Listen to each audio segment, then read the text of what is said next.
Daily سالار Urdu digital کی خصوصی پیشکش منظرنامہ میں سبھی ناظرین کا خیر مقدم۔ آج کی اہم خبروں میں سب سے پہلے کرناٹکا حکومت نے Karnataka platform based gig workers bill 2024 کے عنوان سے ایک مسودہ بل پیش کیا ہے۔ اس بل کا مقصد ریاست میں دیگر اقدامات کے علاوہ ایک فلاحی بورڈ، ایک فلاحی فنڈ اور ایک شکایت سیل قائم کر کے ریاست میں گگ ورکرز کے حقوق کا تحفظ کرنا ہے۔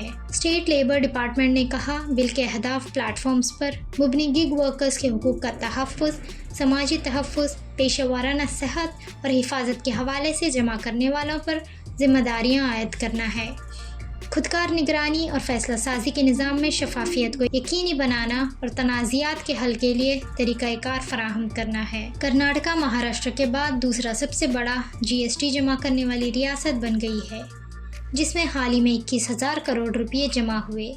ریاست نے بنگلورو میں انکم ٹیکس آفس میں قومی سامان اور خدمات ٹیکس ڈے کی 7ویں سالگرہ منائی۔ تھیم سکشت بھارت سمگرہ وکاس پر توجہ مرکوز کی۔ اس تقریب میں کرناٹکا کی GST کامیابیوں اور چیلنجوں پر روشنی ڈالی گئی۔ بشمول مالیاتی اور تکنیکی شعبوں میں توازن۔ 2023 میں ریاست نے GST ریونیو میں 76,000 کروڑ روپے اکٹھا کیے، جو کہ 23% ترقی کی شرح کو ظاہر کرتا ہے۔ بنگلورو ٹریفک پولیس نے بنگلورو میسور ایکسپریس وے پر 50 جنکشنوں پر 250 آٹومیٹک نمبر پلیٹ ریکگنیشن کیمرے اور 80 ریڈ لائٹ وائلیشن ڈیٹیکشن کیمرے نصب کیے ہیں۔ یہ انٹیلیجنٹ ٹریفک مینجمنٹ سسٹم کا حصہ ہے، جس کا مقصد ٹریفک کی خلاف ورزیوں کو روکنا اور سڑک کے حادثات کو کم کرنا ہے۔ اس سسٹم میں کیمرے، اسپیڈ گنز اور فاسٹ ٹیگ انٹرگیشن شامل ہیں تاکہ ٹریفک فائن پروسیسنگ کو ہموار کیا جا سکے۔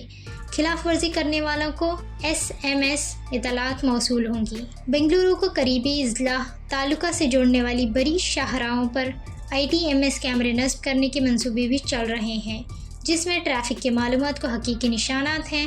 تجویز کو منظوری دے دی گئی ہے اور ٹینڈرز کا عمل جولائی سے شروع ہوگا۔ آندھرا پردیش کے وزیر اعلیٰ چندرا بابو نائیڈو نے NTR بھروسہ پینشن اسکیم کا آغاز کیا، جس سے بزرگ شہریوں کے لیے پینشن کو 3,000 سے بڑھا کر 4,000 کر دیا گیا۔ گنٹور ضلع کے پینوماکا گاؤں میں ایک تقریب میں نائیڈو نے ذاتی طور پر مستحقین میں پینشن تقسیم کی۔ اگست سے مستفید ہونے والوں کو 4,000 ماہانہ ملیں گے، جبکہ مزدور افراد کو 6,000 اور دائمی بیماری والوں کو 10,000 ماہانہ ملیں گے۔ منظرنامہ کی پیشکش آپ کو کیسی لگی؟ کمنٹ سیکشن میں ضرور بتائیں۔ ایسی ہی اہم خبروں کے لیے ڈیلی سالار اردو ڈیجیٹل کو لائک، شیئر، سبسکرائب ضرور کریں۔